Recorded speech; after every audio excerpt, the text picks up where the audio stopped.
चलो, तो good morning students. Last जो चैप्टर था हमारा वो था सॉलिड स्टेट, उसके बारे में हम लोगों ने डिस्कस किया था।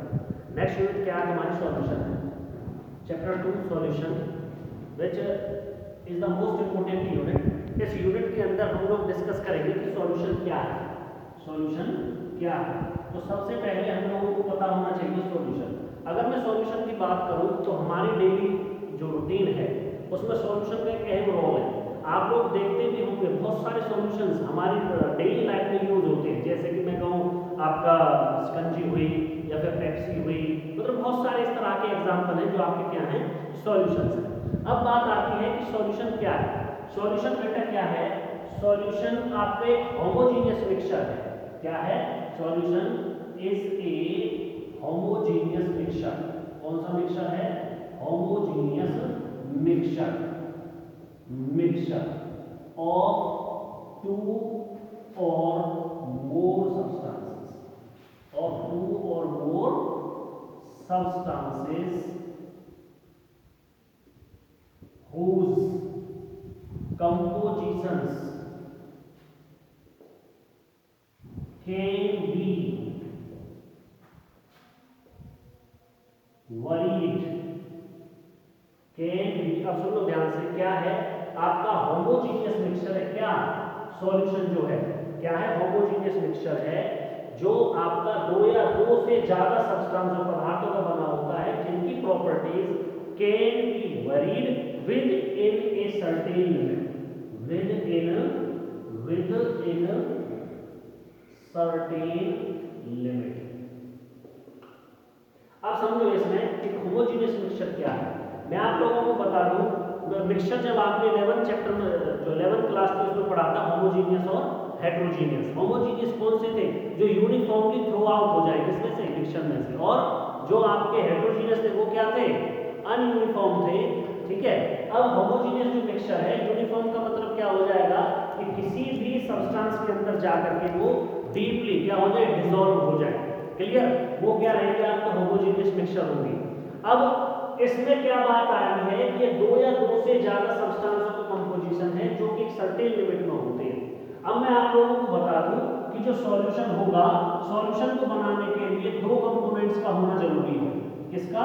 दो कंपोनेंट। कौन कौन से वो दो कंपोनेंट? सॉल्यूट और सॉल्वेंट। सॉल्यूट और सॉल्वेंट, इन दोनों से बनेगा तुम्हारा सॉल्यूशन। क्या बनेगा? सॉल्यूशन। अब ये सॉल्यूट और सॉल्वेंट जो है वो क्या तुम्हारे कंपोनेंट्स हैं। अब कंपोनेंट्स क्या होते हैं मैं बता दूं। कंपोनेंट्स सिर्फ समझ लेना है, डेफिनेशन अच्छे से अगर लिखना चाहो तो आप लिख भी सकते हो वीडियो को बार बार कर करके। The substance making up the solutions, the substances making up the solution, मतलब ऐसे पदार्थ जो आपके सॉल्यूशंस को बनाते हैं वो क्या कहलाते हैं? आपके कंपोनेंट्स कहलाते हैं। और कंपोनेंट्स कौन कौन से हो सकते हैं? आपके सॉल्यूट हो सकता है और सॉल्वेंट हो सकता है, लाइक। ठीक है। अब मेनली आपका जो क्या है बेटा, कंपोनेंट कितने तरह के हो सकते हैं? कंपोनेंट्स में बी बाइनरी, में बी टर्सरी, में बी क्वार्टनरी। अब इसमें जो बाइनरी कंपोनेंट्स हैं वो क्या है? या मैं कहूं जो सॉल्यूशन, ये तो कंपोनेंट्स हो गए सॉल्यूट और सॉल्वेंट। क्या बना? सॉल्यूशन बना। अब मेनली जो सॉल्यूशन है वो कितने तरह के हो सकते हैं? सॉल्यूशंस आपके बाइनरी सॉल्यूशन भी हो सकता है। क्लियर है? क्या हो सकता है? टर्सरी सॉल्यूशन भी हो सकता है और क्वार्टरली सॉल्यूशन हो सकता है, ईटीसी, मतलब पेंट्रेशन, मतलब आगे 6 के लिए, 7 के लिए, 8 के लिए, जिनसे सॉल्यूशंस आपका मेकिंग अप हो सके। अब बात आती है कि बाइनरी सॉल्यूशन क्या होगा। बाइनरी सॉल्यूशन क्या होगा? अब हम इस चैप्टर के अंदर सिर्फ और सिर्फ बाइनरी सॉल्यूशन के बारे में डिस्कस करेंगे। बाइनरी सॉल्यूशन क्या है कि जिसमें जो सॉल्यूशन है वो सिर्फ और सिर्फ दो कंपोनेंट से मिलकर बना हो। The solution which are made only two components, which are made only two components, that is called binary solution, that is called binary solution। Clear है? टर्सरी सॉल्यूशन में क्या हो जाएगा? 3 कंपोनेंट्स होंगे, solute, solute, solvent. Quarterly solution क्या हो जाएगा? Solute, solvent, मतलब 4 उसमें सब्सटेंसेस आपके क्या बनाएंगे? मिलेंगे और वो क्या बना दें? सॉल्यूशन बना दें। इसके एग्जांपल बहुत सारे हो सकते हैं। ठीक है। इसके बाद आती है कि सॉल्यूट क्या होता है। सॉल्यूट क्या मतलब क्या है और सॉल्वेंट का मतलब क्या है? मतलब वो component, the component which are quantity in the solution, which have larger quantity in the solution, मतलब जिसकी क्वांटिटी सॉल्यूशन के अंदर ज्यादा होगी वो कंपोनेंट आपका सॉल्वेंट कहलाता है, जिसकी क्वांटिटी क्या होगी कम होगी वो क्या कहलाता है सॉल्यूट कहलाता है। मैं लिख देता हूं सॉल्यूट की डेफिनेशन इस प्रकार से, the component which have less quantity या the component which have less quantity in the solution is called solute। इसी तरह से सॉल्वेंट क्या हो जाएगा बेटा, सॉल्वेंट क्या हो जाएगा तुम्हारा, सॉल्वेंट हो जाएगा the component which have larger quantity in the solution is called क्या हो जाएगा सॉल्वेंट हो जाएगा। समझ में आई बात। अब आप लोगों को मैं एक एग्जांपल दे देता हूं, जैसे मान के चलो आपका शुगर पार्टिकल्स है, मान के चलो यहाँ शुगर बना दिया और किसमें इसको मैंने किसमें मिलाना है वाटर में मिला दिया, तो क्या बन गया तुम्हारा सॉल्यूशन बन गया। क्या बन गया है सॉल्यूशन। अब यहाँ पर जो शुगर के जो पार्टिकल्स हैं, चीनी के जो एटम्स हैं मॉलिक्यूल्स में कहूँ, वो क्या है एज ए रोल कर रही है, किसका प्ले करेंगे सॉल्यूट का, और जो वाटर है वो किसका रोल प्ले करेंगे सॉल्वेंट का, तो क्या बन जाएगा सॉल्यूशन बन जाएगा। जैसे ही शुगर और वाटर आपस में मिलेंगे, इनके जो सॉल्यूशंस का जो पार्टिकल जो मॉलिक्यूल जो साइज होगा वो लगभग 1000 पाइकोमीटर के इक्वल होगा, ठीक है ना। कितना साइज होगा इनका, जो साइज होगा 1000 pm के बराबर होगा। अब इसके बाद बात आती है कि फिजिकली जो आपका सॉल्यूशन है, मेनली फिजिकली, ये चीज आप नोट कर लेना साथ के साथ। सॉल्यूशन क्या है तुम्हारे, होमोजेनियस मिक्सचर है जो कि दो या दो से ज्यादा सब्सटेंसों से मिलकर बना होता है, जिनकी एक सर्टेन लिमिट होती है। क्लियर। अब सॉल्यूशन में करने के लिए दो कंपोनेंट्स होते हैं सॉल्यूट और सॉल्वेंट। अब जो सॉल्यूशन है मेनली कई तरीका था, बाइनरी सॉल्यूशन था, टर्सरी सॉल्यूशन था और क्वाड्रेटिक सॉल्यूशन था। अब हम इस चैप्टर के अंदर क्या पढ़ेंगे, बाइनरी सॉल्यूशंस के बारे में पढ़ेंगे। सबसे पहले depending upon the physical state solution are 9 types. Solution या मैं कहूं सॉल्यूशन आर 9 टाइप या फिर सॉल्यूशन क्लासिफाइड इन 9 कैटेगरीज। सबसे पहले कौन कौन सी कैटेगरी रहेगी, ऑन द बेसिस ऑफ, मैं टेबल बना रहा हूं, on the basis of physical state. अब आप लोगों ने 11th में पढ़ लिया फिजिकल स्टेट क्या होती है किसी भी मैटर की, जो किस चीज को रेस्पॉन्स करे, बताओ भाई। ये चीज आप लोगों को खुद को बतानी है कमेंट बॉक्स में कमेंट करके, ठीक है। On the basis of physical state solutions are classified in 9 categories, ठीक है। यहां मैं कहूं आर क्लासिफाइड इन 3 टाइप्स, ये लिख लो 9 कैटेगरीज तो अपने आप हो जाएंगी। 3 टाइप लिख लो इसमें, 3 टाइप्स। नंबर 1 कौन सा रहेगा, solid solutions. Number 2 liquid solutions. Number 3 gaseous solutions. अब इन सब की सॉलिड की भी 3 कैटेगरी हो जाएगी, लिक्विड की भी 3 हो जाएगी और गैसियस की कितनी हो जाएगी, 3 हो जाएगी। इन तीनों को देखना आप लोगों के डेली लाइफ में इनका चला हुआ प्रोग्राम कैसे चला हुआ है। सबसे पहले अगर मैं बात करूं, तुमको पता है कि सॉल्यूशन किससे बनेगा, सॉल्यूट और सॉल्वेंट से। देखो मान के चलो मैं सॉलिड सॉल्यूशन को लेता हूं, सबसे पहले नंबर 1 कैटेगरी में इसकी टेबल बना लेंगे। सॉलिड सॉल्यूशंस क्या होंगे, सबसे पहले एक तो रहेगा सॉल्यूट रहेगा, एक क्या रहेगा सॉल्वेंट रहेगा, एक क्या रहेगा सॉल्यूशन का टाइप लिख रहा हूं मैं, टाइप ऑफ सॉल्यूशन, और फिर इसके बाद क्या लिख दूंगा मैं एग्जांपल।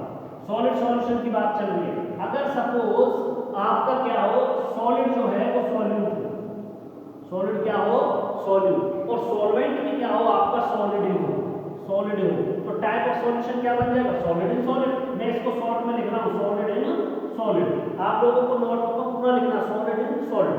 अगर एग्जांपल की बात करूं कि सॉलिड सॉल्यूशन ऐसा कौन सा है, सर हमने तो देखा ही नहीं, मैं बता देता हूं जितनी भी मिश्र धातुएं एलॉयज हैं वो सभी क्या है आपकी solid in solid type of solution है। जैसे एग्जांपल के तौर पर मैं बता देता हूं आप लोगों को, सिंपल एग्जांपल रहेगा,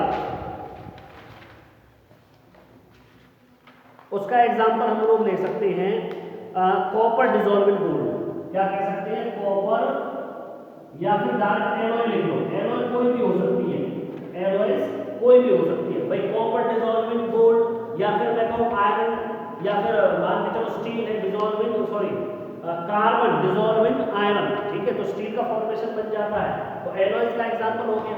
अगर इसमें आपका सॉल्यूट जो है वो क्या है, सॉलिड ही है, क्या है, सॉलिड है, और सॉल्वेंट क्या ले लिया मैंने, लिक्विड ले लिया है, तो टाइप ऑफ सॉल्यूशन क्या बन जाएगा, solid in liquid, solid in liquid.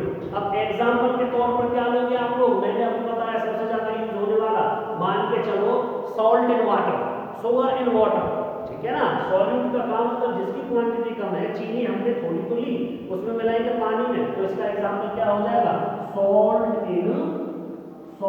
In water, clear, ये हो गया आपका टाइप ऑफ सॉल्यूशन। यहाँ पर शुगर इन वाटर भी कह सकते हो, क्लियर, कुछ भी लिख सकते हो। अगर आपका जो सॉलिड सॉल्यूशन है उसमें क्या हो बेटा, सॉल्यूट आपका सॉलिड हो और जो सॉल्वेंट है वो गैस हो, क्या हो, गैसियस हो, तो टाइप ऑफ सॉल्यूशन क्या बन जाएगा, solid in gas, solid in gas. तो मेन एग्जांपल क्या हो जाएगा इसका, इसका एग्जांपल हो जाएगा hydrogen in beryllium, hydrogen H2 in Pd, ये चीज हम पढ़ेंगे 50 यूनिट में जाकर के एडजॉर्प्शन के बारे में, H2 Pd बेरिलियम क्या है, किस तरह से, मतलब एडजॉर्प्शन फॉर्म है, ठीक। इसके बाद आता है तुम्हारा लिक्विड सॉल्यूशन, क्या आता है, लिक्विड सॉल्यूशन, मैंने ये ज्यादा बड़ी बना दी है, कोई बात नहीं छोटी बनाता हूँ, ठीक है। तो बेटा फिजिकल स्टेट पर मैंने पहले ही बता दिया था, सॉलिड सॉल्यूशन, लिक्विड सॉल्यूशन और गैसियस सॉल्यूशन, ये तुम्हारे तीन तरह के सॉल्यूशंस बनेंगे on the basis of physical state, मतलब सॉलिड सॉल्यूशन, लिक्विड और गैसियस सॉल्यूशन। तो सबसे पहला क्या है, सॉलिड, अगर सॉल्यूट है, सॉल्वेंट क्या सॉलिड है, तो टाइप ऑफ सॉल्यूशन क्या हो जाएगा, सॉलिड इन सॉलिड, तो जितनी भी एलॉयज धातु हो गई, liquid in solid, liquid in solid, तो मर्क्यूरी इन सोडियम अमलगम हो गया, गैस, अगर सॉल्यूट है, सॉल्वेंट क्या तुम्हारा लिक्विड है, तो गैस इन सॉलिड क्या हो जाएगा, H2 इन Pd, इस तरह से लिक्विड सॉल्यूशंस। अब जो लिक्विड सॉल्यूशन है इसी के बेस पर आपकी पूरी की पूरी जो यूनिट है वो डिपेंड है, इसको पूरी डिटेल से पढ़ लेना। सॉलिड, सॉलिड, सॉल्यूट क्या है, सॉलिड है, सॉल्यूट, सॉल्वेंट क्या सॉलिड है, तो सॉलिड इन लिक्विड आ जाएगा, टाइप ऑफ सॉल्यूशन जो बनेगा, तो एग्जांपल के तौर पर साल्ट इन वाटर, अगर लिक्विड आपका सॉल्यूट है, सॉल्वेंट भी लिक्विड है, तो लिक्विड लिक्विड हो गया आपका टाइप ऑफ सॉल्यूशन। तो एल्कोहल डिसॉल्व इन वाटर, मतलब जो भी लिक्विड चीज होगी आपकी, अगर उसको हम डिसॉल्व उसमें कर दें किसके अंदर, लिक्विड के अंदर, तो वो टाइप ऑफ सॉल्यूशन क्या बन जाएगा, लिक्विड इन लिक्विड। अगर गैस आपका सॉल्यूट हो और सॉल्वेंट भी क्या हो आपकी, क्या हो बेटा, लिक्विड हो, क्या हो, लिक्विड, यहाँ पर लिक्विड है, यहाँ पर लिक्विड है, ये लिक्विड, और आपकी गैस क्या हो, सॉल्यूट हो, और सॉल्वेंट क्या हो, लिक्विड हो, तो गैस इन लिक्विड हो जाएगा, ऑक्सीजन डिसॉल्व इन वाटर, ठीक है। फिर आता है टाइप ऑफ गैसियस सॉल्यूशन, अगर आपका ये क्या हो, आपका सॉल्यूट गैस है और सॉल्वेंट सॉलिड है, तो टाइप ऑफ क्या बन जाएगा, सॉलिड इन गैस, तो 10 पार्टिकल्स इन एयर हो जाएगा। लिक्विड क्या है आपका, सॉल्यूट हो गया, ठीक है, ये सॉल्वेंट हो गया, किसमें डिसॉल्व कर दिया, वाटर में अपन air, gas in gas, air जो है हमारी क्या है वो है। तो इस तरह की ये टेबल है, फिजिकल स्टेट पर आपका जो सॉल्यूशन है वो तीन तरह का है।